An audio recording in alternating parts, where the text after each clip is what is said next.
നമസ്കാരം. എല്ലാ ദിവസവും വൈകിട്ട് 7 മണിക്കുള്ള മാർക്കറ്റ് ന്യൂസിലേക്ക് കിടക്കാം. ഇന്ന് നിഫ്റ്റിയിലും മറ്റുള്ള എല്ലാ ഇൻഡെക്സിലും സ്ലൈറ്റ്ലി നെഗറ്റീവ് സെൻറ്റിമെൻറ്റ്സോട് കൂടിയിട്ട് മാർക്കറ്റ് വ്യാപാരം അവസാനിപ്പിച്ചു. വ്യാപാരം നെഗറ്റീവായിട്ട് അവസാനിപ്പിക്കാനായിട്ടുള്ള ന്യൂസുകൾ നമ്മൾ കഴിഞ്ഞ ദിവസങ്ങളിൽ ഡിസ്കസ് ചെയ്തിട്ടുണ്ടായിരുന്നു. എസ്പെഷ്യലി ഗോദ്രേജ് കൺസ്യൂമർ FMCGയിലെ ലീഡിംഗ് കമ്പനിയായിട്ടുള്ള ഗോദ്രേജ് കൺസ്യൂമർ ഇവരുടെ റവന്യൂ ഫോർകാസ്റ്റ് എല്ലാം തന്നെ ഡൗൺഗ്രേഡ് ചെയ്തുകൊണ്ട് ഗോദ്രേജ് കൺസ്യൂമർ 9% ഇടിയുകയും HUL, Hindustan Unilever, Nestle, Tata consumer ഉൾപ്പെടെയുള്ള FMCG സെക്ടറിൽ നല്ലൊരു സെൽ ഓഫ് കിട്ടി. കൂടാതെ അടുത്ത ന്യൂസ് ഉള്ളത് ഓട്ടോമൊബൈൽ ഫെഡറേഷൻ അസോസിയേഷൻ്റെ ഭാഗത്തു നിന്ന് കഴിഞ്ഞ മാസത്തിലെ ഓട്ടോ സെയിൽസ് അത്ര ഗംഭീരം ആയിരുന്നില്ല. അതുകൊണ്ട് തന്നെ ടാറ്റ മോട്ടോഴ്സ് ഉൾപ്പെടെയുള്ള കമ്പനീസ് പ്രോഫിറ്റ് ബുക്കിംഗ് നടത്തി. എങ്കിലും ഇൻഷുറൻസ് കമ്പനിയായിട്ടുള്ള SBI ലൈഫ്, ഇൻഫ്രാസ്ട്രക്ചർ കമ്പനിയായിട്ടുള്ള L&T, ഇൻഫോസിസിനെയും വിപ്രോനെയും HSBC അപ്ഗ്രേഡ് ചെയ്തുകൊണ്ട് വിപ്രോ എല്ലാം തന്നെ നേട്ടം കൈവരിച്ചത് കൊണ്ട് മാർക്കറ്റിൽ വലിയ പ്രശ്നങ്ങളോ കാര്യങ്ങളൊന്നും ഇല്ലാതെ ഒരു മ്യൂട്ടഡ് ആയ അവസ്ഥയിൽ വിത്ത് സ്ലൈറ്റ്ലി സെൻറ്റിമെൻറ്റ്സോട് കൂടിയിട്ട് മാർക്കറ്റ് വ്യാപാരം അവസാനിപ്പിച്ചു. നിഫ്റ്റി വോളറ്റിലായിരുന്നു. നിഫ്റ്റിയുടെ ഓപ്പണിംഗ് റേഞ്ച് കാണാം. ഓപ്പണിംഗ് റേഞ്ച് നല്ലൊരു കനത്ത ഇടിവ് 124 പോയിൻ്റ് ഇടിഞ്ഞു. ഓപ്പണിംഗ് റേഞ്ചിൽ നിന്ന് വീണ്ടും തിരിച്ചൊന്ന് കയറി വീണ്ടും ഒന്ന് ഇടിഞ്ഞു, കൺസോൾഡേറ്റ് ചെയ്തു. നിഫ്റ്റിയുടെ എക്സ്പയറി അല്ലാത്തത് കൊണ്ട് വലിയ പ്രശ്നങ്ങളൊന്നും ഉണ്ടായില്ല. എങ്കിലും ഇൻട്രാഡേയിലൊക്കെ ട്രേഡ് ചെയ്ത ആളുകൾക്ക് ഇന്ന് കുറച്ച് പ്രശ്നമൊക്കെ വന്നിട്ടുണ്ടാവാം.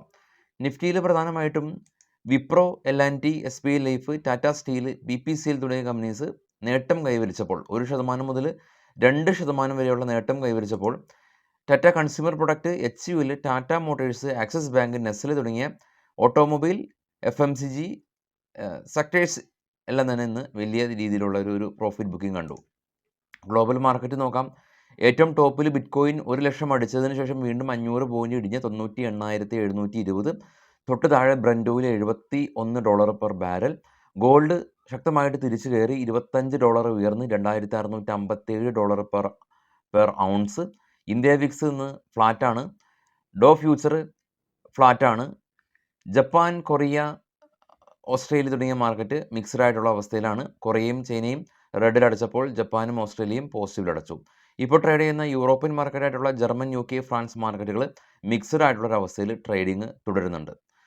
ഇനി നമുക്ക് കുറച്ച് സ്റ്റോക്കുകളുടെ വാർത്തകളിലേക്ക് പോകാം. അതിനുശേഷം ഏറ്റവും അവസാനം നമുക്ക് ഓപ്പൺ ഇൻട്രസ്റ്റ് പരിശോധിക്കാം. സ്റ്റോക്കിൻ്റെ വാർത്തയിൽ ആദ്യമുള്ളത് CDSL എന്ന് പറഞ്ഞ കമ്പനിയെ സംബന്ധിച്ചുള്ള ന്യൂസാണ്. CDSL കമ്പനി നമുക്കറിയാം ഇപ്പോൾ ട്രേഡ് ചെയ്യുന്നത്, ഇവർ FNO സെഗ്മെൻറ്റിലേക്ക് വന്നു. ട്രേഡ് ചെയ്യുന്നത് ഓൾ ടൈം ഹൈ ആണ്. CDSL ചെയ്യുന്ന ഒരു ബിസിനസ് ഈ ഒരു വർഷം 300ഓളം കമ്പനീസ് IPOയിലേക്ക് വന്നിട്ടുണ്ട്. ഏകദേശം 1,01.4 lakh crores ഈ IPOയിലൂടെ ഇന്ത്യൻ കമ്പനികൾ സമാഹരിച്ചു.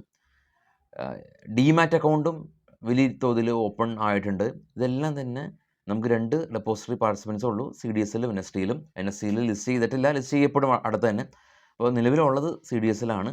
അപ്പോൾ അതുകൊണ്ടാണ് CDSL ശക്തമായിട്ട് ഒരു നേട്ടം നിക്ഷേപകർക്ക് ലഭിച്ചത്. റിലയൻസ് ഇൻഡസ്ട്രീസ്, മോത്തിലാൽ ഒസ്വാൽ എന്ന് പറയുന്ന റേറ്റിംഗ് ഏജൻസി റിലയൻസിനെ അപ്ഗ്രേഡ് ചെയ്തു. വോഡാഫോൺ ഐഡിയയായിട്ട് സംബന്ധിച്ചുള്ള ന്യൂസ് ഉള്ളത് 1,980 കോടി രൂപയാണ് ഇവരുടെ പ്രൊമോട്ടേഴ്സ് ഫണ്ട് റൈസ് ചെയ്യുന്നത്. ഇവരുടെ ഷെയർ ഇഷ്യൂ ചെയ്തിട്ടാണ് റൈസ് ചെയ്യുന്നത്. അപ്പോൾ പ്രൊമോട്ടേഴ്സ് സ്വാഭാവികമായിട്ടും OFSലൂടെയൊക്കെ നിലവിലെ പ്രൈസിൽ താഴെ സ്റ്റോക്ക് ഇഷ്യൂ ചെയ്യാറുണ്ട്. അത് നിലവിലുള്ള നിക്ഷേപകർക്ക് വലിയ പ്രശ്നം സൃഷ്ടിക്കും. എന്നാൽ നിലവിലുള്ള പ്രൈസിൽ നിന്ന് ഉയർന്ന പ്രൈസിൽ ലിസ്റ്റ് ചെയ്താലോ നിലവിലുള്ള നിക്ഷേപകർക്ക് നല്ലതാണ്. അതാണ് ഇന്ന് വോഡാഫോൺ സംഭവിച്ചത്. ഇവരുടെ FPO പ്രൈസ് ആയിട്ടുള്ള 11 രൂപയിൽ നിന്നും ഉയർന്നിട്ടുള്ള 11.25 എന്ന പ്രൈസിലാണ് ഷെയർ ഇഷ്യൂ ചെയ്തിട്ടുള്ളത്. ഇനി 2 IPO സംബന്ധിച്ചുള്ള ന്യൂസാണ്. Inventurus Knowledge Solution IPO price band ഉള്ളത് 1,265, 1,329 ഡിസംബർ 12 ഇത് ഓപ്പൺ ആവുന്നുണ്ട്. 16 IPO അവസാനിക്കും. അതുപോലെ തന്നെ ഇൻ്റർനാഷണൽ ജിമേൻ Institution IGL company price band ഉള്ളത് 397, 417.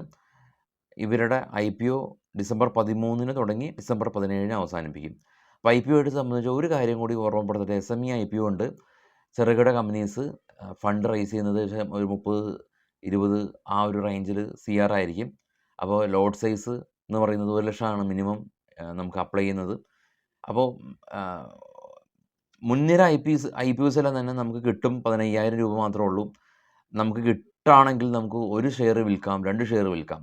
ഇത് 1,00,000 രൂപയാണ് അപ്ലൈ ചെയ്യാൻ. വിൽക്കുമ്പോഴും ലോട്ട് അനുസരിച്ച് മാത്രമാണ് വിൽക്കാനായിട്ട് പറ്റുള്ളൂ. അപ്പോൾ അത്തരം പ്രശ്നങ്ങൾ SME IPOയിൽ ഒളിഞ്ഞിരിക്കുന്നുണ്ട്. അപ്പോൾ മേ ബി ലിസ്റ്റിംഗ് ഗെയിൻ കിട്ടുമോ ഇല്ലയോ എന്നുള്ള കാര്യത്തിൽ നമുക്കറിയില്ല. ഇനിയിപ്പോൾ നമുക്ക് കിട്ടിയാലും ഇല്ലെങ്കിലും വിൽക്കാനായിട്ട് നമുക്ക് ഫുൾ ലോട്ട് മാത്രമാണ് വിൽക്കാനായിട്ട് പറ്റുള്ളൂ എന്നുള്ള കാര്യം ഓർക്കുക. സിയറ്റ് കമ്പനിയെ സംബന്ധിച്ചുള്ള ന്യൂസ് നമ്മൾ കഴിഞ്ഞ ദിവസം ഡിസ്കസ് ചെയ്തിരുന്നു. അവർ ഒരു പ്രധാനപ്പെട്ടിട്ടുള്ള ഹൈവേ കൺസ്ട്രക്ഷൻ കമ്പനിയായിട്ടുള്ള സാംകോ ബ്രാൻഡിൻ്റെ ഏറ്റെടുത്തു. ഇന്ന് സിയറ്റ് കമ്പനി നേട്ടം കൈവരിച്ചു. വെൽസ്മൻ കോർപ്പും അതുപോലെ തന്നെ ഓർഡർ കിട്ടിയ ന്യൂസ് നമ്മൾ ഡിസ്കസ് ചെയ്തിരുന്നു. യുഎസിൽ നിന്ന് സ്റ്റോക്കിൽ നിന്ന് നേട്ടം കൈവരിച്ചു.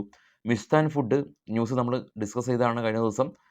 സെബി ഇവർക്ക് റെസ്ട്രിക്ഷൻ ഏർപ്പെടുത്തിയത്. അന്നേ ദിവസം 20% UC, ഇന്നും 20% UC, ഓൾ ടുഗദർ 40% സ്റ്റോക്ക് 2 ദിവസം കൂടി ഇടിഞ്ഞു.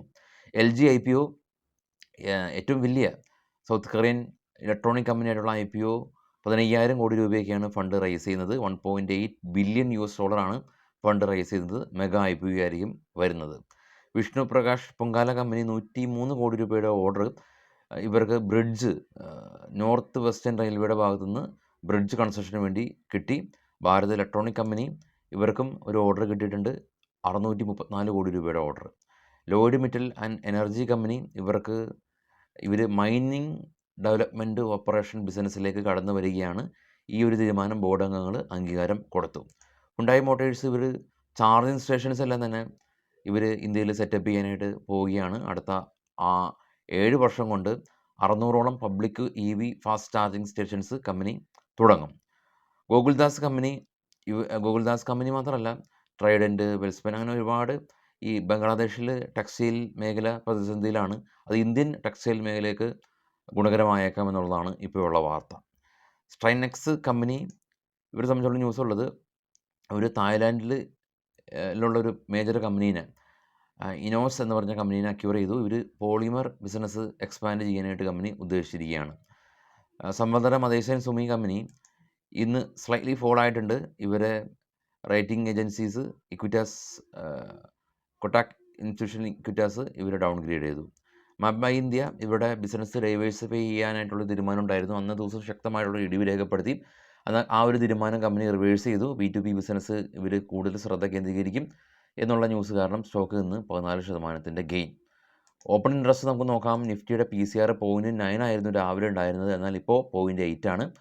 കൂടുതൽ കോള് വീണ്ടും അഡീഷൻ കോൾ റൈറ്റിംഗ് കണ്ടു. 24,700, 25,000, 25,500 മേജർ റെസിസ്റ്റൻസ് സോണാണ്. സപ്പോർട്ട് സോണായിട്ട് 24,000 നിലകൊള്ളുന്നുണ്ട്. അപ്പോൾ ഇതാണ് ഇപ്പോൾ ഉള്ള ന്യൂസ്. നാളെ രാവിലെ 7:00 മുമ്പായിട്ട് നമുക്ക് പ്രീ മാർക്കറ്റ് ന്യൂസായിട്ട് എത്താം. നമ്മുടെ ചാനൽ നിങ്ങൾ എല്ലാ ആളുകളിലേക്കും ഷെയർ ചെയ്യുക. നിങ്ങളുടെ ട്രേഡിംഗ് ഗ്രൂപ്പിലേക്ക്, നിങ്ങളുടെ ഫ്രണ്ട്സ് സർക്കിളിലേക്ക്, നിങ്ങളുടെ ഫാമിലി ഗ്രൂപ്പിലേക്കൊക്കെ ഷെയർ ചെയ്യാം. ഇപ്പോൾ ട്രേഡ് ചെയ്തില്ലെങ്കിൽ കൂടിയും പ്രശ്നമില്ലല്ലോ.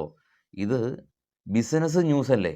ഇത് കേൾക്കേണ്ടത് ഡിമാറ്റ് അക്കൗണ്ടിൽ ഉള്ള ആളുകളും കേൾക്കണം, ഇല്ലാത്ത ആളുകളും കേൾക്കണം. കാരണം നമ്മുടെ രാജ്യത്തിന് സംഭവിക്കുന്ന പ്രധാന സംഭവ വികാസങ്ങൾ, ഗ്ലോബലി നടക്കുന്ന കാര്യങ്ങൾ, ഇന്ത്യയിലെ പ്രധാനപ്പെട്ട കമ്പനീനെ സംബന്ധിച്ചുള്ള കാര്യങ്ങളെല്ലാം തന്നെ നമ്മൾ ഡിസ്കസ് ചെയ്യുന്നുണ്ട്. ഇത് സ്റ്റോക്ക് മാർക്കറ്റ് മാത്രമായിട്ടുള്ളൊരു ന്യൂസ് ആയിട്ട് നമുക്കിത് കൺസിഡർ ചെയ്യാം. എന്നാൽ മറ്റുള്ള സ്റ്റോക്ക് മാർക്കറ്റിൽ വരാത്ത ആളുകൾക്ക് ഇതൊരു ജനറൽ ന്യൂസായിട്ടും അവർക്കും കാണാം. നോളജ് ഗെയിൻ ചെയ്യുന്ന കാര്യങ്ങളാണല്ലോ നമ്മൾ എടുക്കുന്നത് മാക്സിമം, അല്ലേ? അപ്പോൾ എല്ലാവർക്കും ശുഭരാത്രി. Thank you.